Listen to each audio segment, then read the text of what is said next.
या देवी सर्वभूतेषु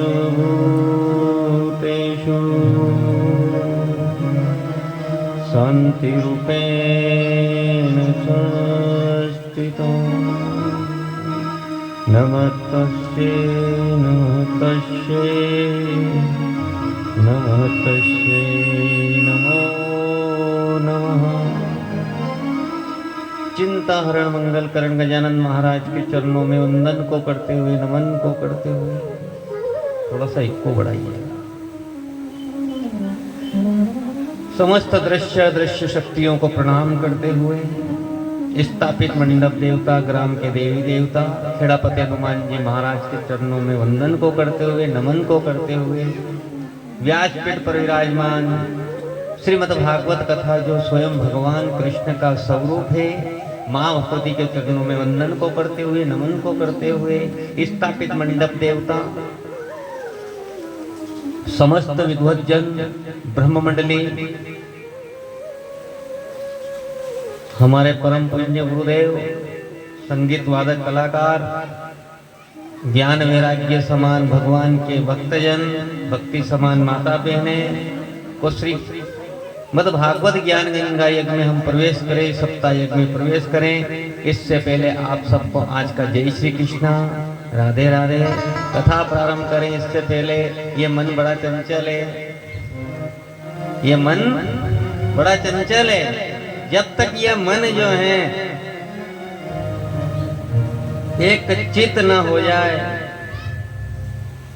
और ये चित जब तक परमात्मा में लगने वाला नहीं, इसलिए मन की गति को रोकने के लिए मन मस्त हाथी की तरह है, और मस्त हाथी को सिर्फ अंकुश से ही वश में किया जाता है। इसी प्रकार से इस मन को हरि नाम कीर्तन से ही वश में किया जाता है। इसलिए हरि नाम कीर्तन बड़े भाव के साथ में ओम नमो भगवते वासुदेवाय, ओम नमो भगवते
आनंद को तो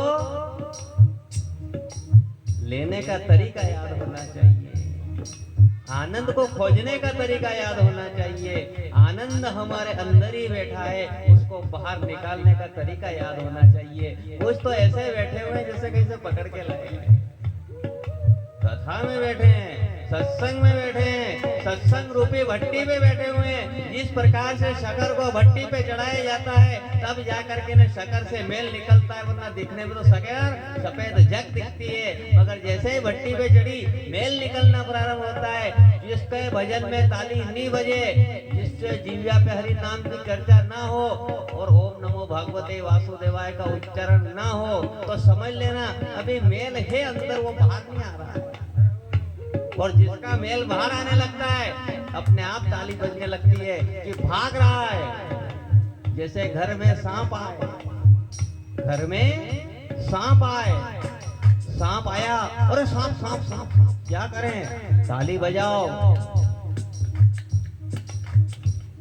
भागेगा। ऐसे ही शरीर में पाप आए, ताली बजाओ, भागेगा। इसलिए बड़े भाव के साथ ओम नमो भगवते वासुदेवाय, ओम नमो भगवते वासुदेवाय, ओम नमो भगवते वासुदेवाय,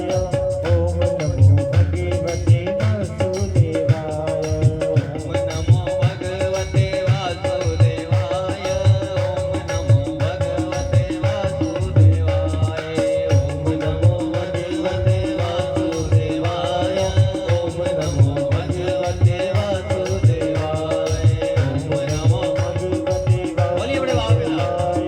ओम नमो भगवते वासुदेवाय, ओम नमो भगवते वासुदेवाय, ओम नमो भगवते वासुदेवाय, ओम नमो भगवते वासुदेवाय, ओम नमो भगवते वासुदेवाय, ओम नमो भगवते वासुदेवाय। ओम नमो भगवते वासुदेवाय, ओम नमो भगवते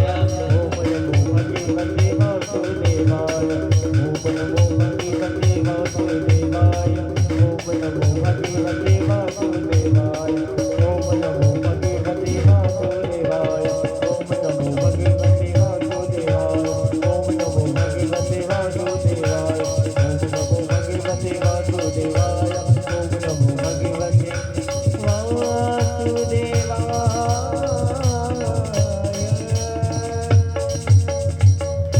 बोलिए वृंदावन बिहारी लाल की। अब आए ज्ञान, मन लगा, हरि नाम की चर्चा में मन लगा, और जहाँ मन हरि नाम की चर्चा में लग जाता है आनंद अपने आप आ जाता है। संसार में हमने आनंद को ढूंढा, कहीं पत्नी में सुख मिले, कहीं पुत्र में सुख मिले, कहीं पति में सुख मिले, कहीं रिश्तेदार में सुख मिले, कहीं नातेदार में सुख मिले, मगर सच्चा सुख कहीं नहीं मिलता है। मगर ये आत्मा जो है सुख की तलाश करती है, क्योंकि ये सुख स्वरूप है। आत्मा सुख स्वरूप है आत्मा, करे सुख की तलाश, जाए में नहीं सुख निमेष मात्र, वहां लगाए जहाँ नहीं सुख मिलता है वहां ये आत्मा जाकर के सुख ढूंढती है। कहीं हमें पैसे में सुख मिलेगा, कहीं रिश्तेदार में सुख मिलेगा, कहीं नातेदार में सुख मिलेगा, कहीं मित्र में सुख मिलेगा, मगर यहाँ सुख नहीं मिलता है। सुख तो सच्चा भगवान के चरणों में ही मिलता है। कहाँ मिलता है? ना तो पैसा साथ चलता है, न संपत्ति साथ चलती है, न संतति साथ चलती है, न पुत्र साथ चलता है, न पुत्री साथ चलती है, न रिश्तेदार साथ चलते हैं, न नातेदार साथ चलते हैं, न मित्र साथ चलता है, न वस्त्र साथ चलता है, न श्रृंगार साथ चलता है, न आभूषण साथ चलता है। तो फिर साथ क्या चलेगा? तो वही चलेगा जब हमको कंधे पर ले जाए जाते हैं तो पीछे वाले जो नाम बोलते हैं ना, वही नाम साथ चलता है। पड़े हम कंधे पे, पीछे वाले कह रहे हैं वही नाम राम का, समझ जाओ। और वो पीछे वाले मूर्ख थोड़ी है जो राम का नाम ले रहे हैं। वो इसलिए ले रहे हैं कि कहीं इसने जीवन में नाम नहीं लिया हो तो ये हमारे द्वारा जो हम नाम ले रहे हैं ये इसको प्राप्त होए, ताकि इसकी पूर्ति हो जाए और इसका भला हो जाए, ये भवसागर से पार हो जाए। बेचारे ने जिंदगी निकाल दी यहाँ पैसा कमाने में, नाम नहीं कमा सका तो अपन मदद कर दो, तो पीछे वाले राम का नाम लेके जाते हैं। मगर वो युग अलग था जब हमसे राम का नाम नहीं लिया जाता था जीवन में। हम इधर उधर भटकते हैं, रिश्तेदार में भटक लेते हैं और इधर ही घूमते रहे। अंत समय आता है, प्राण निकल जाता है तो पीछे वाले हमारे नाम की पूर्ति कर देते थे। वो बेचारे शमशान तक राम का नाम हमारे सुप्रत कर देते थे। मगर आजकल कोई भी नहीं करता है। आजकल जो भी आते हैं वो मोबाइल देखते हुए जाते हैं। तो फिर क्या करें? हमारा काम हमें ही करना पड़ेगा। इसलिए जीते जी कर लो, मरने के बाद भी ये बोलने वाले नहीं है हम। अब तो मोबाइल देखने वाले लोग हैं। और यही कारण है कि जीते जी यदि हमने मोक्ष का उपाय नहीं किया तो मरने के बाद में फिर हमारा क्या होगा, ये कभी सोचा? और इसका प्रत्यक्ष प्रमाण है, शास्त्र के अंदर है। यहाँ के मरने के बाद यदि व्यक्ति के कहीं पाप कर्म रहते हैं जिसके कारण ना तो उसको नरक मिलता है ना स्वर्ग मिलता है, तो फिर वो अधोगति में भटकने लग जाता है। अधोगति में जब भटकने लग जाता है तो उसको तारने के लिए क्या किया जाए? जहाँ गंगा गए, गया जी गए, हरिद्वार गए, अगर उसका उद्धार नहीं हुआ तो फिर क्या करना चाहिए? श्रीमद् भागवत कथा सुनाना चाहिए। श्रीमद् भागवत कथा सुनाने से उद्धार हो जाता है। पित्र का उद्धार कर देती है, पितरों का उद्धार कर देती है। यह श्रीमद् भागवत कथा है। ये उद्धार करने वाली है, ये मोक्ष करने वाली है। मगर हमें यहाँ ये सोचना है कि हमने ये कंचन काया पाई है। ये कंचन काया पाई, हमें गुरुदेव ने पूजन में बहुत अच्छी बात बोली थी कि आपका ये कंचन काया वाला शरीर है, इसके ऊपर सोने का आभूषण रहे ना रहे, कंठ के अंदर सोने का आभूषण, गले में सोने का आभूषण रहे ना रहे, क्योंकि सोने का आभूषण यदि आपके गले में है तो चोर की नजर पड़ेगी, और तुलसी की माला यदि आपके गले में है तो माखन चोर की नजर पड़ेगी।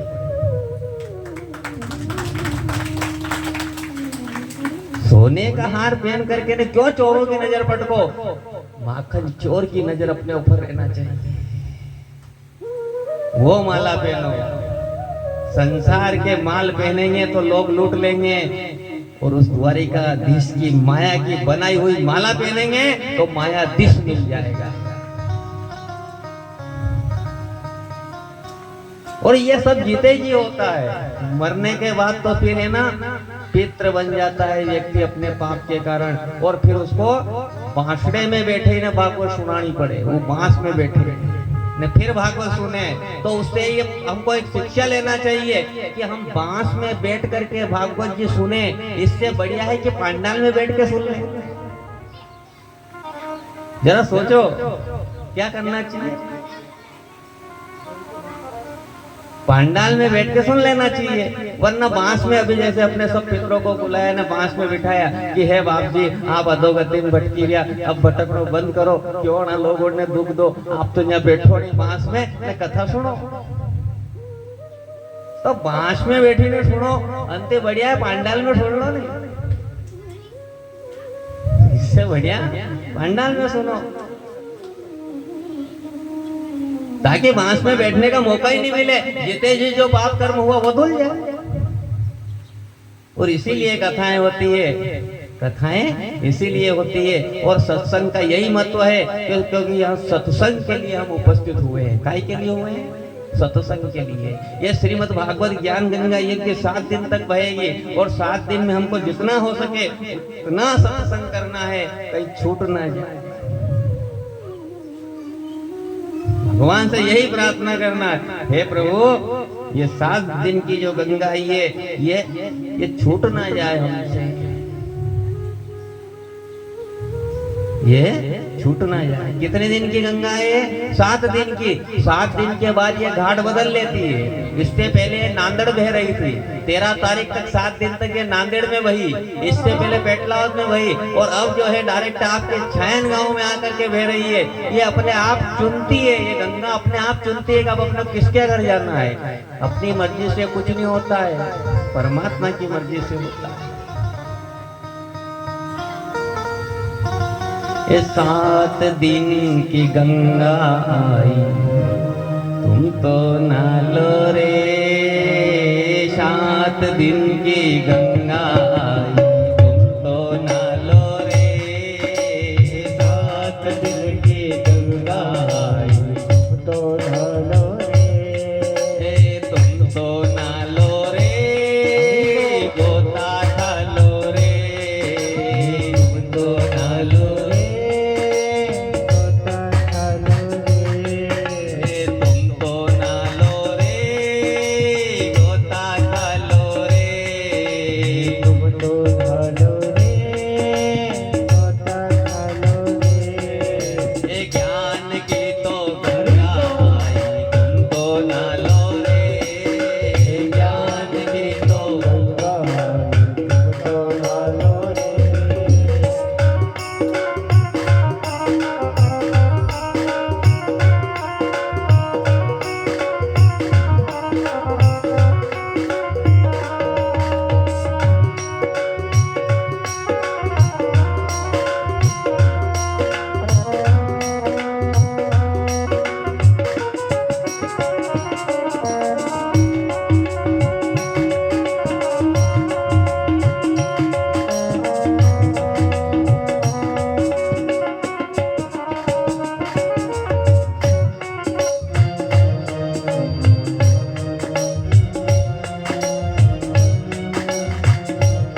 बोलो बोलो बोलो।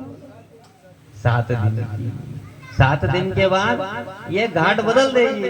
तो 7 दिन में ऐसा अवसर निकालना है कि इसमें बरोबर जब तक ये बहे तब तक अपन गोता लगाते रहें और ये सत्संग रूपी भट्टी पे आकर के बैठ जाएं, ताकि हमें ज्ञान प्राप्त हो जाए कि वास्तविकता क्या है, ईश्वर क्या है और हम क्या है। क्या हम जो कर रहे हैं वो सही है, इसका हमें एहसास हो जाए। ये सत्संग है साहब। बिन सत्संग विवेक न होई, राम कृपा बिना सुलभ न होई। बिन सत्संग विवेक न होई, राम कृपा बिना सुलभ न होई। लोग टीवी देखते रहेंगे, ताश खेलते रहेंगे, बाजी पे बाजी, बाजी पे बाजी, बाजी पे बाजी, खेलते खेलते खेलते खेलते लोग बाजी बनी गया और चिता पे चढ़ी गया, पर कदे सत्संग नहीं करियो।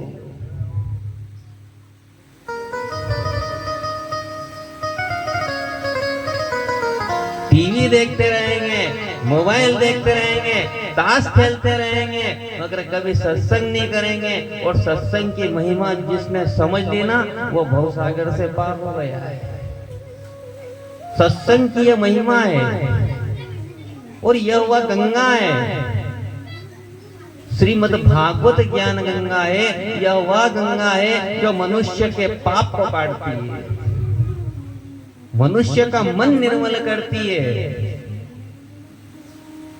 मनुष्य का मन निर्मल करती है। उस भागीरथी गंगा के अंदर तन को धोया जाता है। जो अपन गंगा जाते हैं ना, वहाँ तन को धोया जाता है। काय को धोया जाता है? तन को। और यह श्रीमद् भागवत ज्ञान गंगा यज्ञ जो है, इसमें मन को धोया जाता है। तन मल मल के धोया जाता वहाँ। कहाँ पर? कहाँ पर?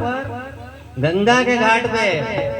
क्या धोया जाता है? तन को मसल मसल करके, साबुन लगा लगा करके। जैसे ही गंगा जी जाते हैं तो वहाँ इस शरीर को मलमल के धोया जाता है।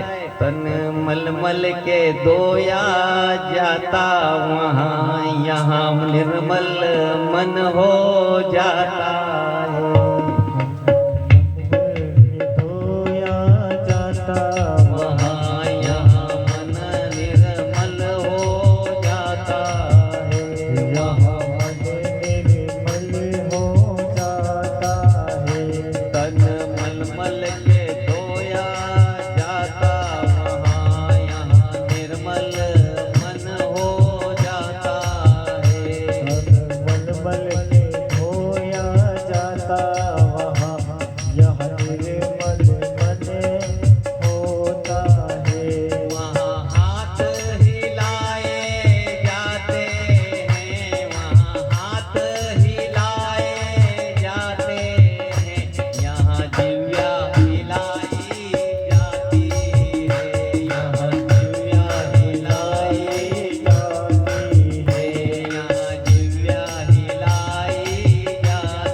तो क्या करना पड़ता है?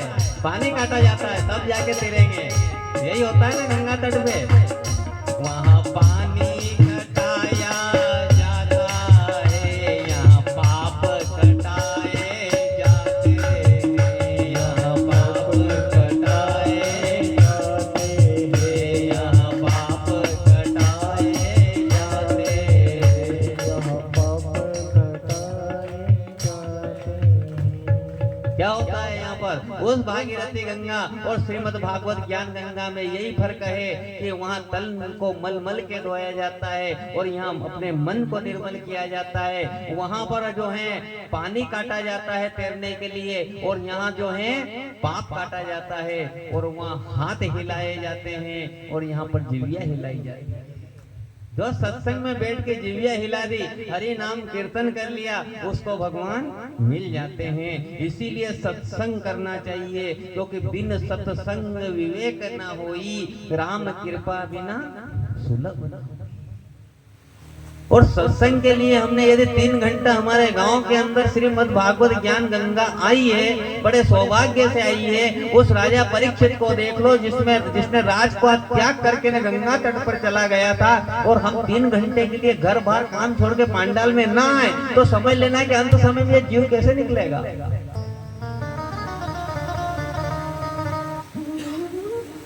है? 3 घंटे के लिए हम घर नहीं छोड़ सकते हैं, काम नहीं छोड़ सकते हैं, बीड़ी नहीं छोड़ सकते हैं। कड़ी कड़ी के तो अतरी इच्छा है बीड़ी पीवा की, यहाँ भजन चालू है ना लग जाए चिट ये पिए,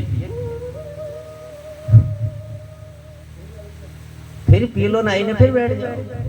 इसलिए 3 घंटे का एक व्रत होना चाहिए, एक आसन पे बैठना और एक आसन पर बैठ करके सत्संग सुनना। इससे बड़ा फल की प्राप्ति होती है और मनुष्य की इच्छा पूर्ण हो जाती है, क्योंकि सांवरा जो है, प्रभु जो है, सत्संग में मिलता है। कहाँ मिलता है? सत्संग में। इस सांवरे से मिलने का सत्संग ही बहाना है, सांवरे से मिलने का। जय हो। यही बहाना है, सांवरे से मिलने का सत्संग ही बहाना है, सांवरे से मिलने का सत्संग ही बहाना है,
की सत्संग से परमात्मा मिलता है, सत्संग से ईश्वर की प्राप्ति होती है, सत्संग से परमात्मा मिलता है। चाहे फिर सत्संग वो राम नाम का हो या अपने नित्य बैठक का हो। बैठक का भी सत्संग परमात्मा से मिला देता है। एक सत्संग ऐसा होता है, एक बैठक ऐसी होती है जो परमात्मा से मिला देता है, और एक संग और बैठक ऐसी की होती है जो ठेके से मिला देता है। एक संग ऐसे का कर लिया हमने जिसने ठेके का द्वार बता दिया, और एक संग ऐसे का कर लिया जो ठाकुर का द्वार बता दिया। इसलिए पहले विचार कर लेना चाहिए कि कहाँ बैठना और कहाँ नहीं बैठना। जो ठाकुर जी से मिला दे उसका संग कभी नहीं छोड़ना, और जो ठेके का द्वार दिखा दे उसका संग कभी नहीं करना। गठान लगा लेना यदि इंसान हो तो कि बात तो खरी है मगर 100% सही है कि ऐसे लोगों के पास में क्यों बैठे जो ठेका दिखा दे, जो दारू के ठेके में जाके हमको छोड़ दे। ऐसे ठेके में बैठने से और ऐसे लोगों के साथ रहने से क्या फायदा? फायदा तो वह है जिसने मीरा ने जिसकी डोर पकड़ी थी, दुर्व ने पकड़ी थी, प्रहलाद ने पकड़ी थी और भवसागर से पार हो गए। ऐसे लोगों के पास बैठो जो आपको मंदिर वाले से मिला दे। ऐसे लोगों के पास मत बैठो जो आपको ठेके पे जाके बिठा दे और नरक में दे। जीवन में भी संग का बड़ा महत्व है साहब। अभी तक अगर गलती थी करी भी ली है तो या कड़ई चढ़ी गई है, अब सत्संग की भट्टी पे चढ़ी गई है। अब आप सोचता रहो कि अपन में अवगुण है कि सवगुण है। अवगुण है तो उसको निकाल दो, निकल जाए, आज के बाद नहीं आना चाहिए। ये भट्टी लगी हुई है और गठान लगा हुआ है। अब तक जो कर लिया अब नहीं करेंगे, बहुत बुरी चीज। बोलो अपने आप, सत्संग इसीलिए होते हैं और कड़वी दवाई ही काम करती है। दवाई कड़वी ही काम करती है। दवाई में स्वाद मत ढूंढो, स्वाद वाली दवाई कभी आराम नहीं करती है। दवाई में स्वाद मत ढूंढो और भजन में सुख मत ढूंढो। भजन में राम को ढूंढो कि भजन करते करते राम राम जाए। भजन करते करते राम मिल जाए, बस वो भजन करो। और जिस प्रकार से आप सब माता बहनें आप सब बैठे हुए हो, इसी प्रकार से एक बार क्या हुआ, 88,000 ऋषियों ने विचार किया कि अब अपने को सत्संग करना चाहिए। कितनों ने विचार किया? 88,000 ऋषियों ने विचार किया कि अब अपने को सत्संग करना चाहिए। और अच्छे लोग ही विचार करते हैं। जब 2, 5, 10 जने मिल जाते हैं फिर वो विचार करते हैं, देखो रे अपने गांव के अंदर कोई सत्संग नहीं हुआ, अपने घर में कोई सत्संग नहीं हुआ, अपने परिवार में कोई सत्संग नहीं हुआ, कहीं तो कर लो रे। ऐसा कैसा चले जाऊंगा, जैसा आया और वैसा कुछ तो कर लो। कि क्या करें? सत्संग कर लो। ऐसे ही 88,000 ऋषि इकट्ठे हुए। अब इकट्ठे हुए विचार किया, अब जब अच्छे लोग मिलेंगे, अच्छे संग वाले लोग इकट्ठे होंगे तो अच्छा विचार होगा। और गलत लोग इकट्ठे होंगे, 2, 5, 10 जने इकट्ठे हो गए तो उनमें वो विचार आएगा, अरे यार तू भी आ गया, तू भी आ गया, तू भी आ गया, बहुत अच्छा किया, अपन 5-6 जने हो गए। अब तो एक काम करो, क्या चलो आज तो कुएं पे पार्टी करेंगे। तो एक काम कर, मैं पार्टी का सामान लेके आता हूँ, तू गाड़ी लेके जाने बियर की पेटी लेके आ। क्योंकि वो इकट्ठे ही ऐसे हुए ना तो उनको वही सुनेंगे। गलत लोग इकट्ठे होंगे तो गलत विचार उत्पन्न होंगे और अच्छे लोग इकट्ठे होंगे तो अच्छे विचार उत्पन्न होंगे। तो सत्संग के लिए अच्छे लोग इकट्ठे हुए 88,000 साधु संत महात्मा यशस्वी तपस्वी इकट्ठे हुए। उन्होंने विचार किया अब सत्संग करना चाहिए, अब सत्संग करना चाहिए। तो कहाँ जाएं, कहाँ करें? जगह भी तो होना चाहिए। जैसे भी आयोजक परिवार ने 2 दिन से कह रहे थे, अरे एक दिन तो आ जाओ गुरु जी, आके तो जगह देख लो, ताकि वहाँ जगह का भी महत्व है। ऐसा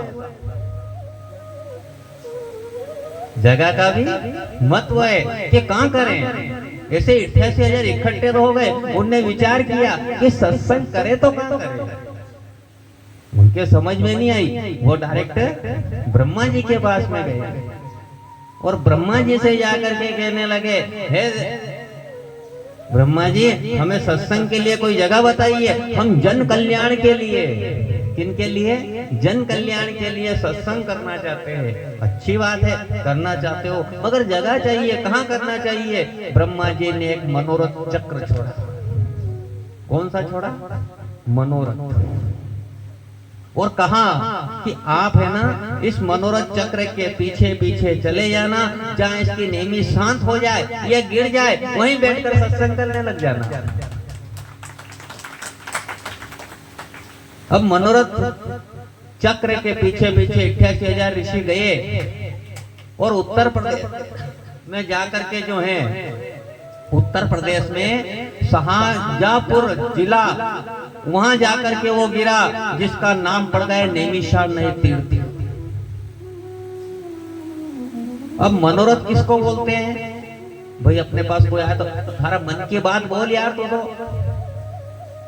उसको कहते हैं मनोरथ चक्र। जिसका मन शांत हो जाए, जिसकी नेमी शांत हो जाए, जिसके मन की चंचलता शांत हो जाए, वो उसके बाद में फिर सत्संग प्रारंभ होता है।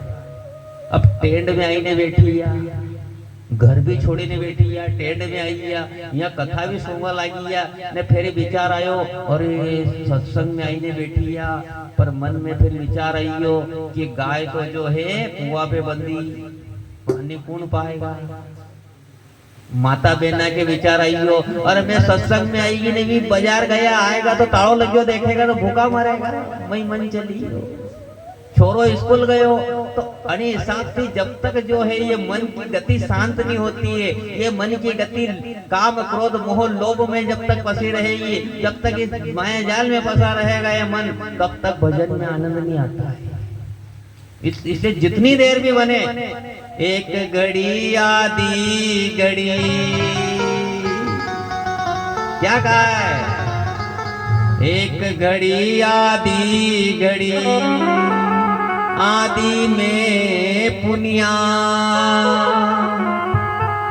तुलसी संगति साधु की, हरे कोटि अपराध। जब 88,000 ऋषि पुराण वक्ता वहां बैठ गए, फिर विचार करने लगे कि मनुष्य का पाप कैसे दूर हो। तो एक ने कहा, एक घड़ी भजन करने से मनुष्य के पाप दूर हो जाते हैं। इन 88,000 ऋषियों में से एक ऋषि ने खड़े होकर बोल दिया सीना ठोक के कि मैं कह रहा हूँ, चाहे मनुष्य कितना भी पाप करे 24 घंटा, मगर यदि उसने एक घड़ी भी भगवान के भजन कर लिए तो पाप खत्म। एक घड़ी होती है 24 मिनट की। कितनी देर की होती है? 24 मिनट की एक घड़ी होती है। तो एक संत ने कहा कि यदि कलयुग के मनुष्य हैं, कलयुग के जीव हैं, उनसे अगर 24 मिनट, यदि 24 घंटे में से उससे 24 मिनट भी भजन के नहीं निकले तो क्या उसके पाप नहीं धुलेंगे? तो फिर किसी ने कहा, एक घड़ी आधी घड़ी, यदि एक घड़ी नहीं हो भजन तो कोई बात नहीं, आप आपका काम करो, कोई दिक्कत नहीं है, खेती बाड़ी, खेत खलियान, व्यापार, बिजनेस, जो भी है सब करो, मगर एक घड़ी नहीं हो तो कम से कम आधी घड़ी तो निकालो। 24 घंटे में 12 मिनट तो भगवान के लिए निकाल लो। किसी ने खड़े होके बोल दिया, बाप जी यो भी नहीं हो, 12 मिनट तो समय भी नहीं निकले, 12 मिनट का नहीं निकले, हाँ नहीं निकले, कोई बात नहीं। एक घड़ी आधी घड़ी, आदि में पुनिया, यदि आपसे 24 मिनट नहीं हुए, 12 मिनट निकालो, 12 मिनट भी नहीं हुए, 6 मिनट निकालो। किसी ने खड़ा होकर बोल दिया कि 6 मिनट को समय भी नहीं है, मगर हमारा उद्धार कैसे होए, हमारा पाप कैसे कटेगा? तो एक संत ने विचार दिया, एक घड़ी ने आधी घड़ी, आधी ने पुनियाट। यदि आपसे पुनियाट आधी की आधी भी नहीं होए, तो तुलसी संगति साधु की हरे कोटि अपराध। तुम तो साधु संतों के संग में हो जाओ, अपने आप अपराध कर जाएंगे। लोहा डूब रहा है, खिल डूब रही है, नहीं तैर रही है, सांप बिल्कुल नहीं तैर रही है, तो क्या करना चाहिए? जो तैरता है उसके साथ हो जाओ।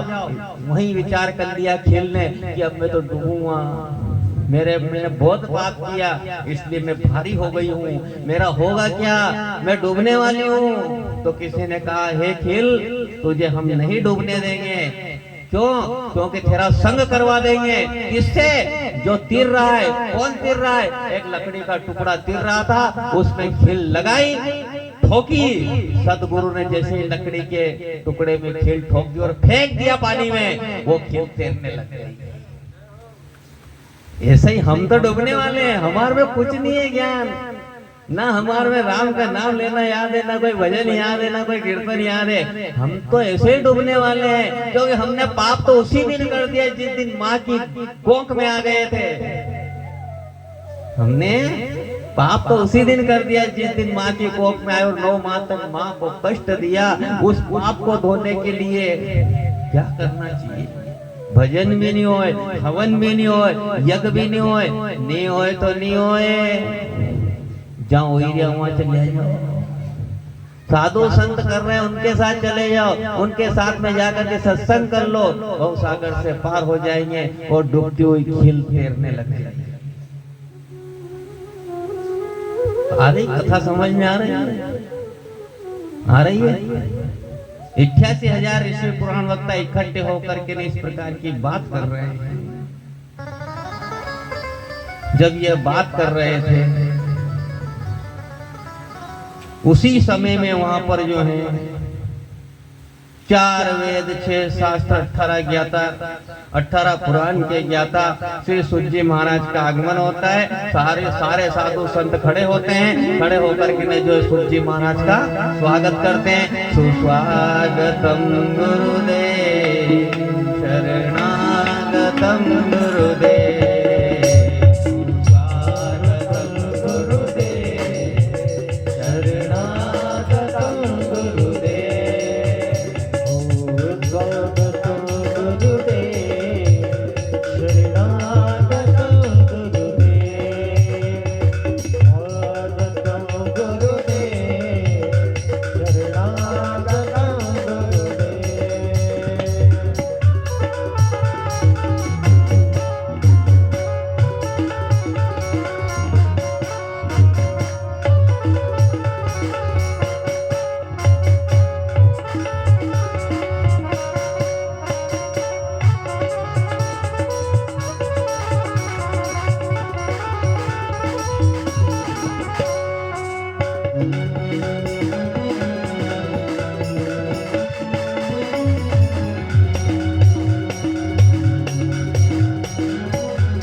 88,000 ऋषि पुराण वक्ता नैमिषारण्य तीर्थ में सूत जी महाराज का आगमन होता है। ऊंचा आसन दिया जाता है, सूत जी महाराज को आसन पर बिठाया जाता है। जब सूत जी महाराज को आसन पर बिठाया, 88,000 ऋषि जो हैं उनमें से एक को सदस्य चुना गया कि हमारे सबकी तरफ से तुम बात रखना हो, क्योंकि सूत जी महाराज के सामने बोलने की हमारी शक्ति नहीं है। एक खड़ा हुआ, 6 प्रकार के प्रश्न किए। स्वयं योगेश्वर जब इस धरातल को छोड़ करके चले गए तो ये धर्म किसकी शरण में रहा? कलयुग के जीवों का उद्धार कैसे होगा? भगवान के भक्तों के रक्षक कौन रहेगा? इस प्रकार से जब प्रश्न किए गए तो सूत जी महाराज कहते हैं सबसे पहले तो यह है कि जितनी चिंताएं तुम्हारी हैं उन चिंताओं को अलग रख करके जो है आपको शरण लेना चाहिए सिर्फ गीता की। किसकी? गीता की। क्योंकि तरण तारण सिर्फ गीता है और गीता ही व्यक्ति को जो है भवसागर से पार कर सकती है। श्रीमद् भागवत ज्ञान गंगा यज्ञ ही मनुष्य को मुक्ति दिला सकता है। इसलिए हे ऋषियों, इधर उधर जाने की आवश्यकता नहीं है। कोई कह रहा है कि हमारे उद्धार के लिए यज्ञ कर ले, नहीं। किसी ने पूछ लिया कि हे गुरुदेव क्या व्रत करें? सब ने अपना अपना मत रखा, मगर गुरुदेव ने क्या कहा? सूत जी महाराज ने सब अलग अलग मत बता रहे हो, अलग अलग मत बताने से कितना समय लगेगा? इसलिए सबसे बढ़िया काम है श्रीमद् भागवत ज्ञान गंगा यज्ञ। इसलिए हे ऋषियों, हे संतों, मैं तुम्हें वह सप्त श्रीमद् भागवत ज्ञान गंगा यज्ञ सुनाऊंगा, आप बैठ करके सुनिए। 88,000 बैठ गए। नैमिषारण्य तीर्थ में सूत जी महाराज कथा कहना प्रारंभ किया और कह रहे हैं चरण गीता के लो प्यारे, यदि मुक्ति को पाना है। चरण गीता के लो प्यारे, यदि मुक्ति को पाना है। चरण गीता के लो प्यारे, यदि मोक्ष को पाना है। मिलो केवट कन्हैया से, यदि भवसार जाना है। मिलो केवटी कन्हैया से, यदि भवसार जाना है। मिलो केवट कन्हैया से, यदि उस पार जाना है। मिलो केवट कन्हैया से, यदि उस पार जाना है। चरण गीता के लो प्यारे, यदि मुक्ति को पाना है।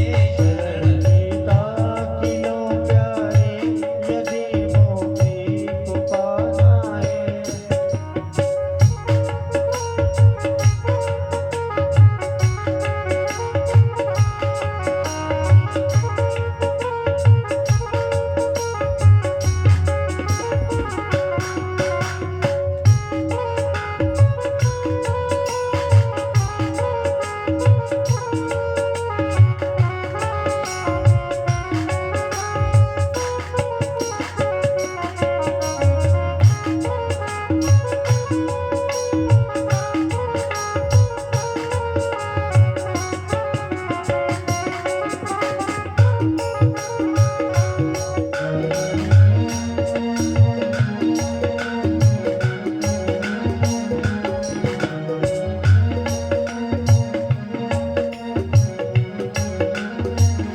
हमें यमराज के भय से यही गीता बचाएगी।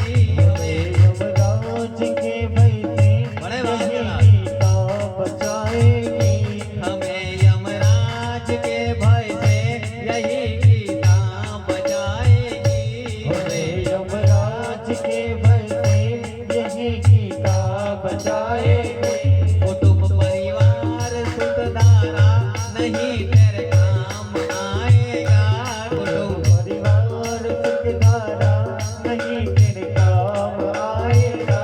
कुटुंब परिवार सुख धारा नहीं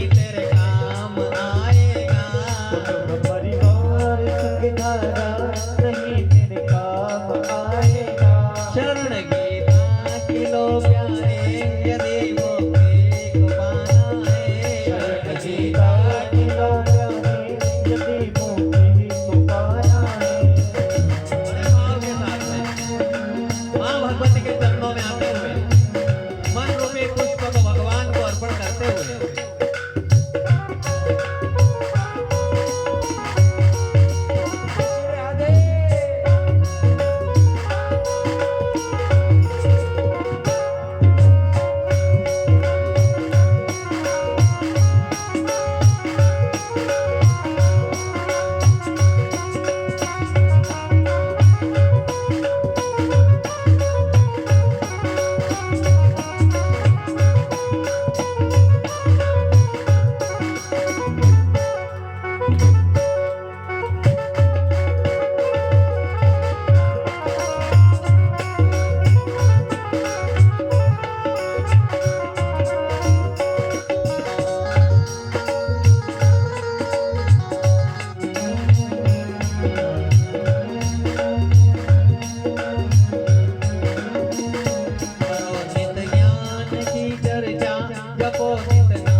सूत महाराज ने कहा, हे ऋषियों, मनुष्य के पाप को सिर्फ और सिर्फ श्रीमद् भागवत गीता ही धुल सकती है। श्रीमद् भागवत गीता ही मनुष्य के पापों को धो देती है और मुक्ति दिलाने के लिए श्रीमद् भागवत गीता ही है। श्रीमद् भागवत ज्ञान गंगा ये है। यदि जीते जी हमने श्रीमद् भागवत ज्ञान गंगा का श्रवण कर लिया, इस ज्ञान गंगा यज्ञ में डुबकी लगा ली, और यदि हम जीते जी श्रीमद् भागवत ज्ञान गंगा यज्ञ के जजमान बन गए तो ठीक है, वरना जीते जी यदि हमने कोई मुक्ति का उपाय नहीं किया तो मरने के बाद तो मुक्ति ही बटेगी।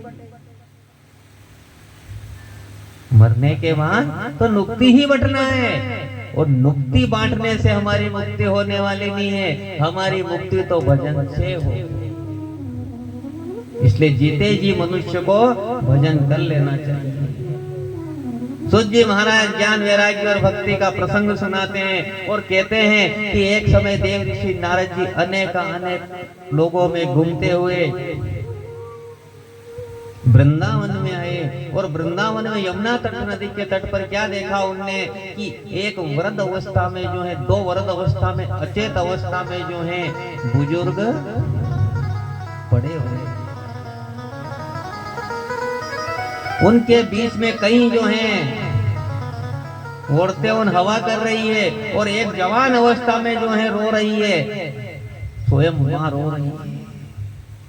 मां रो रही है, बेटे सोए हुए हैं, बुजुर्ग हैं, अचेत अवस्था में हैं, और कई पंखा कर रही है। उसी समय वहां से नारद जी का निकलना हुआ। किसका निकलना हुआ?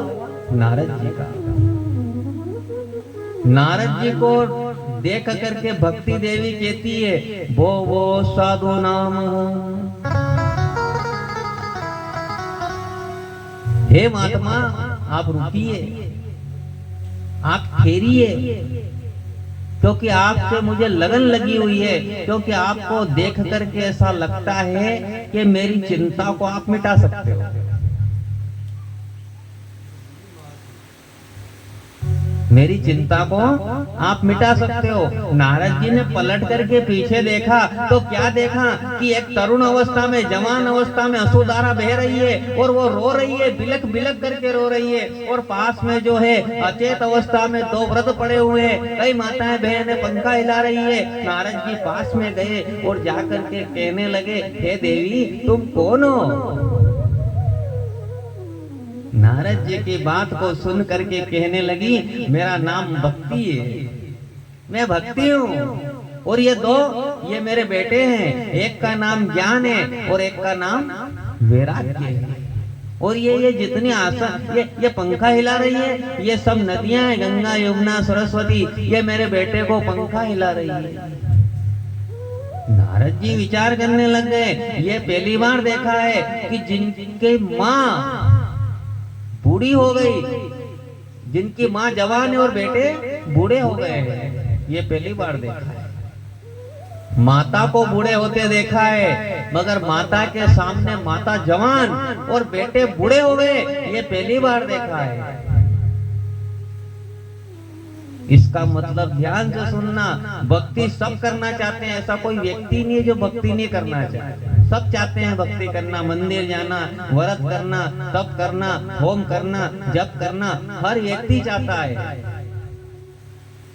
मगर भक्ति करने के बाद में जो शरीर में ज्ञान और वैराग्य है, उनकी नहीं चलने देते। भक्ति के सामने उनकी नहीं चलती है। भक्ति करी, दिन भर कथा सुनी, फिर शाम को जाके ठेके पे बैठ गए, उस भक्ति की नहीं चली। भक्ति तो अपना प्रभाव दिखा गई। भक्ति में दम था, पांडाल में आ गए। भक्ति में दम था, गंगा सागर चले गए। भक्ति में दम था, यात्रा चले गए। भक्ति में दम था, व्रत कर लिया। भक्ति में दम था, दान दे दिया। मगर अंदर जो ज्ञान है, अंदर जो वैराग्य है, वो भी कह रहे हैं कि अब तुमने भक्ति तो कर ली, मगर भक्ति के अनुसार रहना भी सीखो, तो बड़ी ज्ञान की नहीं चले। ज्ञान व्रत हो गया। जैसे किसी घर में व्यक्ति बूढ़ा हो जाए तो वे जवान छोरा नहीं चलवा ले,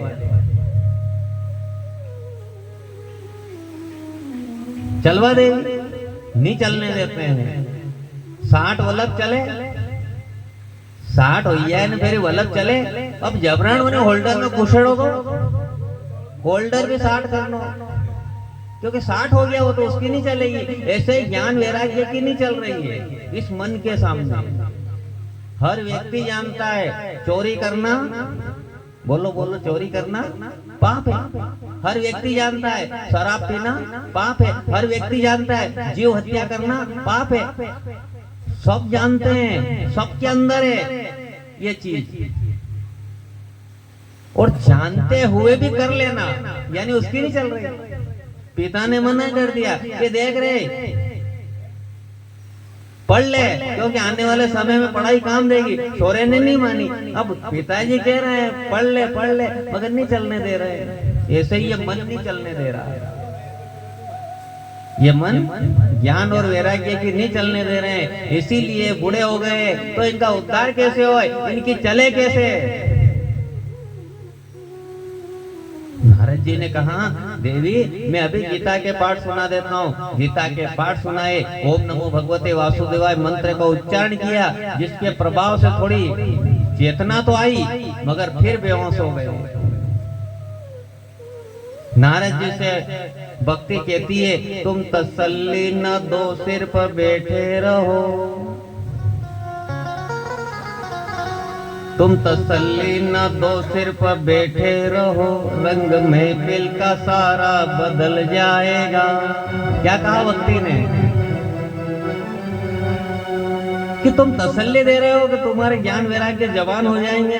तुम तसल्ली मत दो, तुम यहाँ बैठ करके ने इसका उद्धार करके जाओ। तुम तसल्ली न दो, सिर पर बैठे रहो।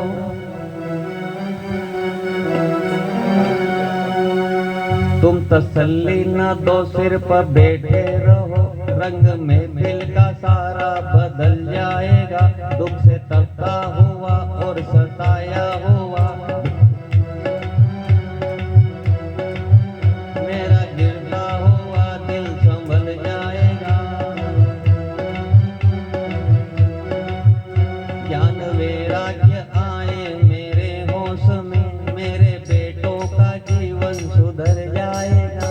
ज्ञान वैराग्य आए मेरे होश में, मेरे बेटे का जीवन सुधर जाएगा।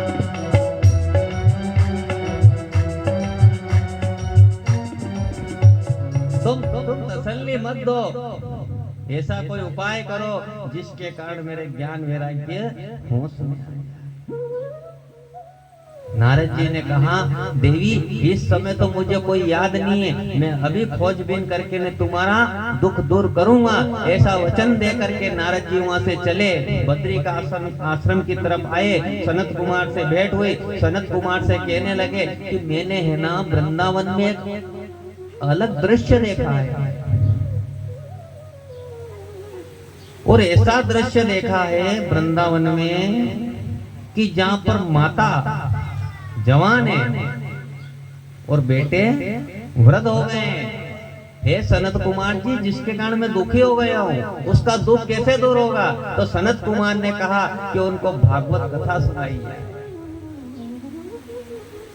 सनत कुमार जो हैं भागवत कथा सुनाने के लिए गंगा नदी के तट पर हरिद्वार में गए, और हरिद्वार में जाकर के जो है व्यासपीठ बनाया गया, और वहां पर जो है सनत कुमार स्वयं संत जो है वो भागवत प्रवक्ता बने, देवसी नारद जी जजमान बने, और ज्ञान वैराग्य और भक्ति का आसन दिया गया, और कथा प्रारंभ हुई। प्रथम दिन, दूसरे दिन, तीसरे दिन, चौथे, पांचवा, छठा और सातवें दिन जाते जाते ज्ञान वैराग्य की मूर्छा खुल गई। आसमान से, आकाश से जो है फूलों की बारिश होने लगी। प्रहलाद झांझ बजीरा बजाने लगे, चारों तरफ से जय जयकार होने लगी। श्री कृष्ण गोविंद हरे मुरारी, हे नाथ नारायण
बोले वृंदावन बिहारी लाल की जय।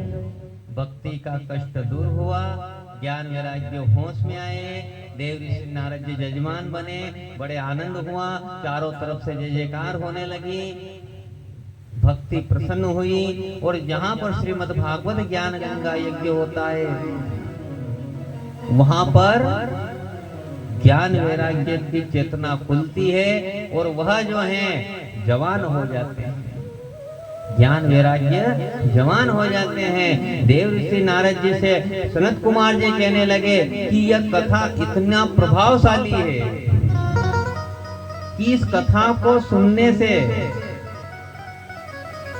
प्रेत की भी मुक्ति हो जाती है। किसकी? प्रेत की। इस कथा को सुन लेने से जीवन भर पाप कर्म किया और अंत में अधोगति में अकाल मृत्यु में मरा, उसके बाद वो प्रेत बनता है और प्रेत बनने के बाद में जो है श्रीमद् भागवत ज्ञान गंगा यज्ञ का श्रवण यदि उसको करा दिया जाए तो उसकी भी मुक्ति हो जाती है। इतना सुन करके जो है देव ऋषि नारद जी कहने लगे ये क्या कह रहे हैं आप?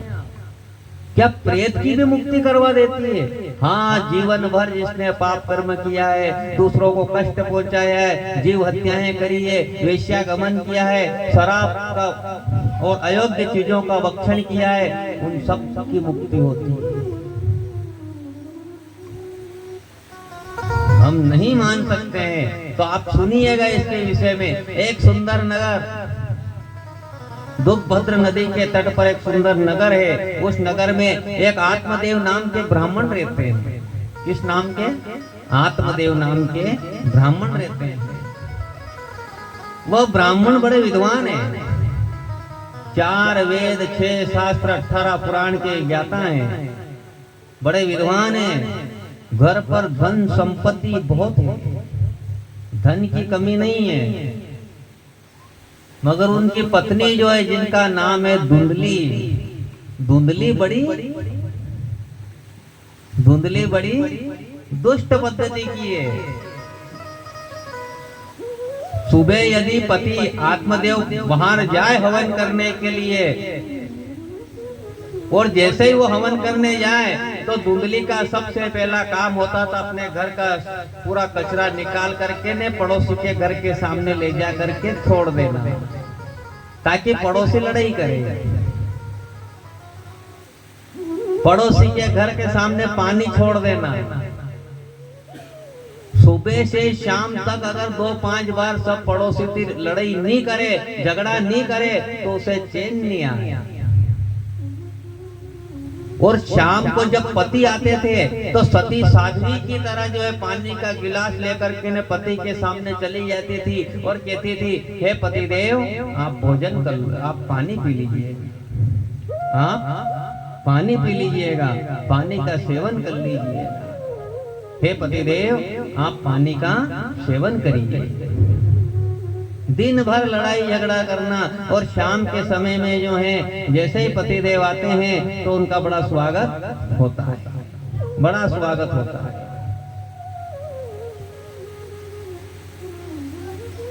आत्मदेव नाम के ब्राह्मण के यहाँ सब कुछ है, किसी बात की कमी नहीं है, मगर ब्राह्मण के यहाँ संतान नहीं है, संतान के कारण दुखी है।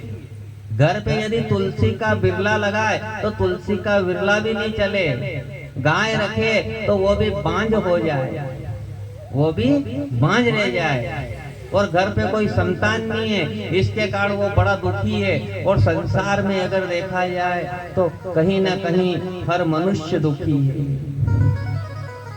हर मनुष्य दुखी है।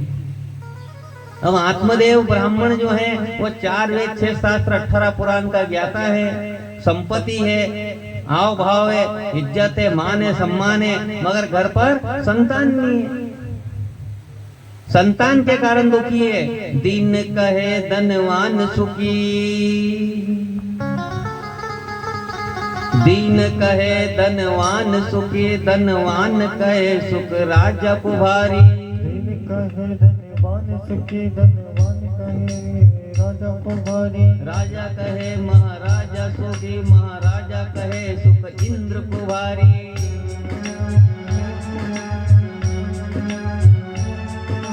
इंद्र कहे मोह ब्रह्मा सुखी और ब्रह्मा कहे सुख विष्णु को भारी।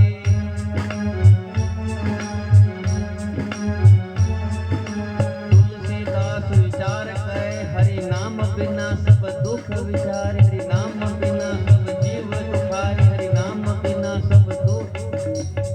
हरि नाम बिना सब जीव दुखारी। किसी के पास पैसा नहीं है तो जिसके पास पैसा नहीं वो व्यक्ति ऐसा सोचता है कि मेरे से ज्यादा सुख तो इन लोग धनवान लोगों के पास होगा। और धनवान कहते हैं कि अपन से ज्यादा सुख तो राजा को होगा। और राजा कहता है कि मेरे से ज्यादा सुख तो महाराज को होगा। और महाराज कहता है कि मेरे से ज्यादा सुख इंद्र को होगा। और इंद्र कहते हैं मेरे से ज्यादा सुख तो ब्रह्मा जी के पास में होगा। और ब्रह्मा जी कहते हैं मेरे से ज्यादा सुख विष्णु के पास में होगा। और विष्णु भगवान तक जब बात पहुंच जाती है तो तुलसीदास विचार करके कहते हैं कि यहाँ से वहां तक की जो कड़ी है सब दुखी है, सिर्फ हरि नाम के बिना। इसलिए हरि नाम होना चाहिए। अब हरि नाम तो बहुत है आत्मदेव नाम के पास, मगर संतान नहीं है। शास्त्रों को जानने वाले एक दिन आत्मदेव ने विचार कर लिया कि संतान नहीं है। और जिस घर में संतान नहीं होता है इस घर को धिक्कारे। जिस घर में संतान नहीं हो उस धन को धिक्कारे। किस काम का वो धन, इसलिए मुझे मर जाना चाहिए। ऐसा विचार करके जो है आत्मदेव नाम का ब्राह्मण एक वन में जाता है। और वन में एक सरोवर देखता है। उस सरोवर के वहाँ जा करके वो थोड़ी देर विचार करने लगता है। उसी समय में वहां पर एक साधु की टोली आती है। उन संत की तरफ देख करके जो आत्मदेव ने प्रणाम किया। संत वह होते हैं जो जीव के ऊपर प्रकाश डाल दे और उसके दुख को देख करके उसके दुख को मिटा दे। वो संत होता है, वो गुरु होता है। और जो गुरु, जो संत अपने शिष्य की संपत्ति को हर ले, वो गुरु नहीं होता है, वो गुंडा होता है। गुरु तो वह होता है जो अपने शिष्य के संताप को हर ले, संताप को हर ले। यहाँ पर जो है संताप को हरने जैसे गुरु सामने खड़े हैं। और आत्मदेव नाम का ब्राह्मण ने विचार किया कि बड़े जाने माने लगते हैं, इनके चरण पकड़ लेना चाहिए। उसी देव आत्मदेव नाम के ब्राह्मण ने जो है साधु संतों के चरण पकड़ लिए और कहा कि मेरे पास सब कुछ है, आप मुझे संतान दे दो, संतान का आशीर्वाद दे दो, सिर्फ मुझे संतान चाहिए। संत ने देखा, देख करके कहने लगे तुम्हारे नसीब में 7 जन्म तक कोई संतान नहीं है। कितने जन्म तक? और जब 7 जन्म तक संतान नहीं है तो आप संतान की चाह छोड़ दें और संतान की चाह को छोड़ करके ईश्वर का भजन करिएगा। ईश्वर का भजन ही काम आएगा। ईश्वर का भजन करिएगा। आत्मदेव नाम का ब्राह्मण कहता है आप मुझे ज्ञान न दें, मुझे सब ज्ञान है, मैं सब जानता हूँ कि अंत में ईश्वर ही काम आएंगे, मगर ये संसार के लोग ताने मारते हैं, ये संसार के लोग जीने नहीं देते हैं, इसलिए मुझे संतान की आवश्यकता है। मैं सब जानता हूँ, आप मुझे संतान होने का आशीर्वाद दो। फिर संत के समझाते हैं। देख ब्राह्मण, राजा सदर के 60,000 पुत्र थे, सब जल करके भस्म हो गए थे। दशरथ जी के 4 पुत्र थे, अंत समय में कोई पास नहीं था।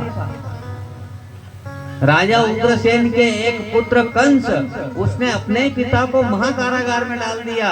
वो संतान से भी कोई सुखी नहीं है, संतान से भी कोई सुखी नहीं है। संतान का दुख 3 प्रकार का होता है। कितनी प्रकार का होता है? 3 प्रकार का।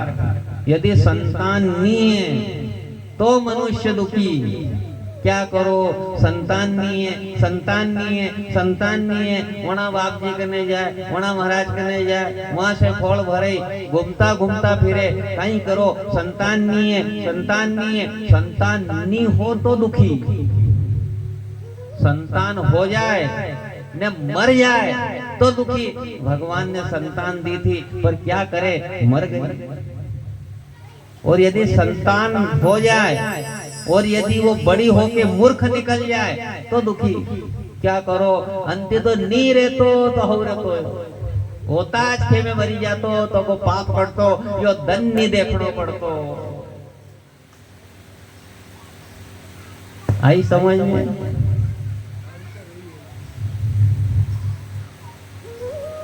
संतान से 3 प्रकार से दुखी।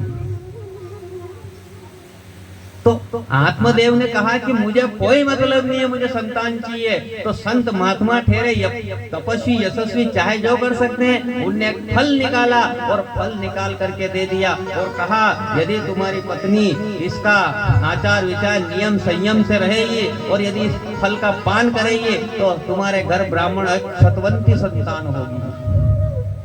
यदि आचार विचार नियम संयम का पालन करेगी तो। जैसे हम यहाँ कथा वाचने आए, पितरों का मोक्ष दिलाने आए, ताकि पितरों का मोक्ष हो, परिवार में शांति रहे, इसीलिए यहाँ आके बैठे हैं। मगर हमारा दायित्व जो है हम ईमानदारी से करें, और यदि ये पालन नहीं करे तो।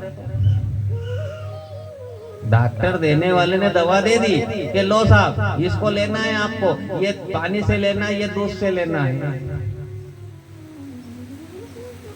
अब घर आए ने उस दवाई को कौन पानी से लेने, कौन दूध से ले, ये जीवान बड़ी स्वादिष्ट है। उनने सोचा कि दही के अंदर पानी भी डालते हैं, छाछ बनाते तो इसमें पानी भी है, नहीं यही दूध से ही बना, दूध से ही दही बना, अपन तो छाछ से ही पी लो। और दही और छाछ के साथ में यदि गटका लिया आधा लीटर दही उस दवाई के साथ, तो फिर अच्छा होगा व्यक्ति को और उल्टा होगा। डॉक्टर ने बोला सही था कि आपको गाय से खाना है, दूध से और पानी से। अब घर आई ने अपने अलग दिमाग लगा लियो। अरे डॉक्टर तो बोले जे देखो क्यों बने, पानी था ने पानी दूध में डालियो और दूध थी दही बनियो, बात एक ही है। थने मालूम कोनी कहीं छोरा करे। हाँ पापा सही कही रहा था, अपन ने दूध निकालो खेच 1 लीटर पानी डालियो वन में ने फिर वही दूध को दही बनियो, बात तो बराबर है। दही पियो के पानी पियो के छाछ पियो, पी लो बंदो दही। अब दही पी लिया, कहने वाले ने कहा सही था मगर सुनने वाले ने गलत सुन लिया और गोली दही से ले ली। अब ठीक होना तो अलग, बड़े बड़े फरपोले पड़ गए ने जोर एक्शन मारा तो पहले तो डंग जलता था, फिर झालावाड़ जड़ो पड़ी।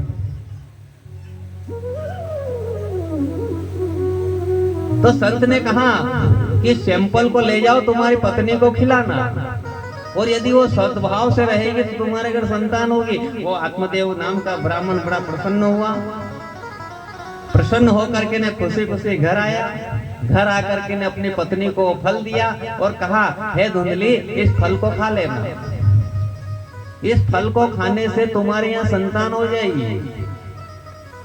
उसने कहा हो पतिदेव खा लूंगी इस फल को।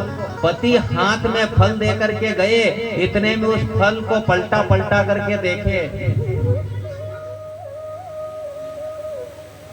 जब उस फल को वो पलटे पलटे के देख रही थी, वही टाइम पे वन की एक दरी आई सहेली। वन की सहेली आई ने बोली कहो दरी कहीं देखी रही। अरे कहीं बताऊ दरी थाड़ती, मारा पति एक सैंपल लाया और ये सैंपल कोई महात्मा ने दियो, और हमारा पति कहिया है कि यदि सैंपल को मैं खा लूं तो मेरे यहाँ पुत्र जन्म हो जाएगा। अब संग गलत हो तो, अभी कथा में पहले ही बताया नहीं कि संग का असर पड़ता है। अब उसने कहा अरे ये बाबा जोगी जाने है ने कणा कसो फल दई दियो, तू तो मत खा फल ने कहो कई फल खावाते भी कई छोरा छोरी होए फेंक अगो। वही सहेली का कहने से उसने उस फल को गाय को दे दिया और अपने पति को बोल दिया कि हमने फल का पान कर लिया है। कुछ समय व्यतीत हुआ अब धीरे धीरे जो है धुंधली दुबली पतली होने लगी। एक दिन धुंधली की बहन आई घर, उससे उसकी बहन कहने लगी, चोरी हरा घरे खावा पीवा को कोनो दूध दही राम जी की मौज, फेरी तो दुबली दुबली क्यों हुई रही, कहीं दुख है तारे। अरे बेन कहीं बताऊं, खरा जाजी एक फल लाया था कि इससे पुत्र होगा, वो फल मैंने जो है ना गाय को दे दिया। अब पति को बोल दिया है, तेरे जाजी को बोल दिया कि मैंने फल खा लिया, अब उनको क्या जवाब दूं। उनने कहा चिंता मत कर, मेरे घर खाने वाले बहुत हैं मगर खाने के लिए दाने नहीं है, और ऊपर से है ना मेरा पति शराबी है, और मेरी कोख में ये 8वां बच्चा पल रहा है। जब इस बच्चे का जन्म होगा मैं ये बच्चा तेरे यहाँ ला करके दे दूंगी, और उसके बदले में मेरे पति को पैसा दे देना, तेरी समस्या खत्म। वो समय आया, उसकी बहन के यहाँ पुत्र हुआ, वो पुत्र लेकर के आया। धुंधली ने पैसा दिया, अपने पति को बोल दिया कि अपने घर पुत्र हो गया है। आत्मदेव बड़ा प्रसन्न हुआ, पुत्र रत्न की सुन करके हर्षित हुआ, गदगद हुआ, नाना प्रकार के दान दिए। कुछ समय और व्यतीत हुआ, उसके बाद जिस गाय को जो है वो फल दिया था, उस गाय के भी एक पुत्र हुआ, जो पूरा शरीर जो है वो मनुष्य जैसा मगर सिर्फ कान गाय के जैसे। फिर तो गांव में जिधर देखो उधर संदेश पहुंच गया कि देखो रे आत्मदेव नाम के ब्राह्मण के भाग्य इतने जागृत हुए कि उसके घर में संतान हो गई, और यहाँ तक कि गाय ने भी जो है पुत्र रत्न दिया है। सब देखने आने लगे दौड़ दौड़ के, ब्राह्मण की तो वाह वाह होने लगी, ब्राह्मण के भाग्य खुल गए। अब धीरे धीरे दोनों बड़े होने लगे। गाय का पुत्र गोकर्ण विद्वान बना, और आत्मदेव नाम का पुत्र जिसका नाम रखा था धंधुकारी, जे ततो नाम तथा काम, जैसा नाम वैसा उसने काम कर दिखाया। वो चारों तरफ जो है हाहाकार मचाने लगा, लड़ाई झगड़ा करने लगा, वेश्यागमन करने लगा, मांस भक्षण करने लगा, शराब पीने लगा। एक दिन उसके पिताजी ने समझाया, बेटा अच्छा नहीं है, अपन ब्राह्मण है, ब्राह्मण होकर ये काम नहीं करना चाहिए। नहीं माना। एक दिन जो है आत्मदेव दुखी हुआ, दुखी होकर के गोकर्ण महाराज के पास में पहुंच गए। गाय के पुत्र के पास में जाकर के रोने लगा और कहने लगा, अरे बेटा क्या बताऊं तुझे, देख मेरे घर की स्थिति क्या कर दी है। जिस घर के अंदर गंगा जल होता था आज वहां बाटले शराब की पड़ी हुई। जिस घर की अलमारियों में गीता भागवत रामायण इत्यादि कर्म पड़े हुए थे, पोथी पड़ी रहती थी, आज वहां मांस के टुकड़े पड़े हुए। तेरे भाई धंधुकारी ने इस घर को नरक बना दिया, नरक। पिता की पूरी बात को सुना। सुनने के बाद में जो है आत्मदेव नाम के ब्राह्मण से गाय का पुत्र जो विद्वान है वो कह रहे हैं, पिताजी इस संसार में कोई किसी का नहीं है, कोई किसी का नहीं है। पिताजी आप पुत्र के कारण दुखी हो और आप कह रहे हो मेरा पुत्र मेरा पुत्र मेरा पुत्र। जिस घर में आप रह रहे हो वो आपको दुख दे रहा है, तकलीफ दे रहा है। भगवान के नाम करो, कहाँ पे पुत्र के चक्कर में पड़े हुए हो। इस संसार में कोई किसी का नहीं है पिताजी। यदि किसी मनुष्य के पास में पैसा है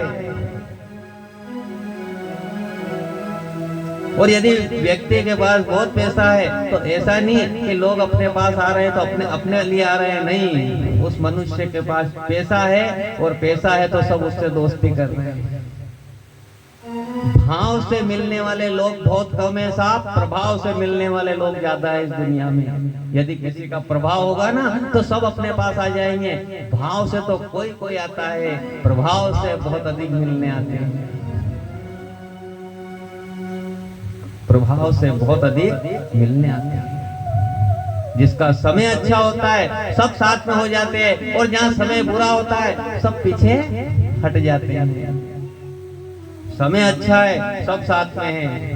पिताजी आप कह रहे हो आपका पुत्र, यहाँ कोई किसी का नहीं है, वो अपना कोई नहीं है जी, यहाँ अपना कोई नहीं है जी, सिवारे को छोड़ के अपना कोई नहीं है जी, यहाँ अपना कोई नहीं है जी, यहाँ अपना कोई नहीं है जी, सिवारे को छोड़ के अपना कोई नहीं है जी, यहाँ अपना कोई नहीं है जी, यहाँ अपना कोई नहीं है जी, सिवारे को छोड़ के अपना कोई नहीं है जी, यहाँ अपना कोई नहीं है जी, यहाँ अपना कोई नहीं है जी, सिवा हरि को छोड़ के अपना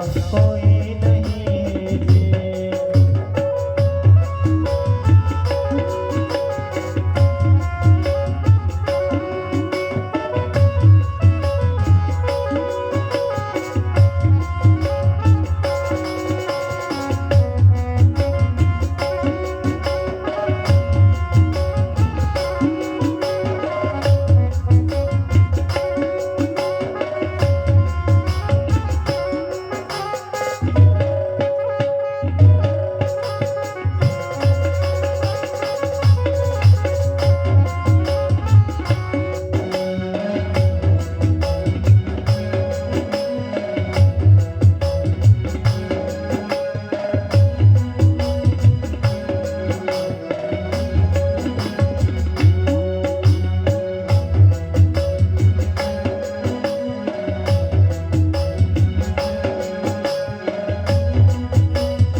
लाइट गई है।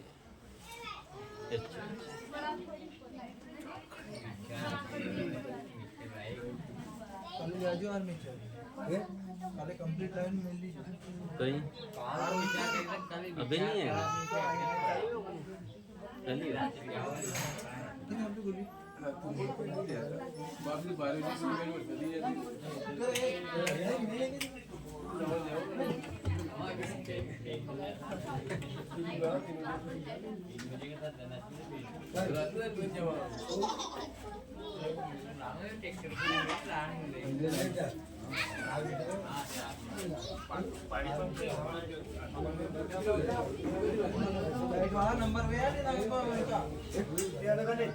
नंबर मोर्सिंग करो तो चिंटू को फोन करो यहाँ बागोची सर डायरेक्ट लाइट छोड़ दियो हां वो करो तू करो दी की नहीं माने